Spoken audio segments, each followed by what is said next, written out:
Prime Minister Justin Trudeau has repeatedly failed to honor his 2015 election promise to run an honest, open and transparent government, and that should concern Canadians as the public inquiry into his unprecedented decision to invoke the Emergencies Act in February gets underway.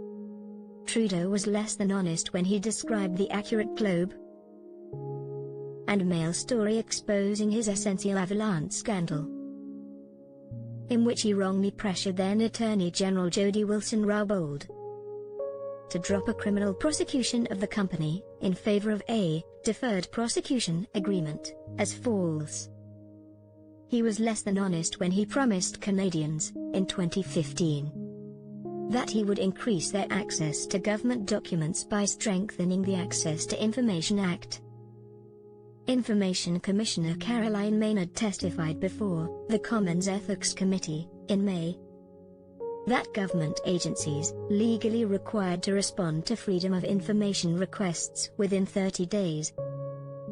missed that target almost 40% of the time, ignoring the public, the deadline and the law.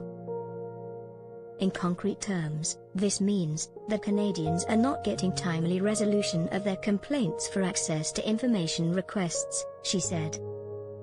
We are at risk of not being able to provide even the most basic minimum service to Canadians. All of this paints a bleak picture of the state of access in 2022. Trudeau was less than honest when he initially told Canadians he was against vaccine mandates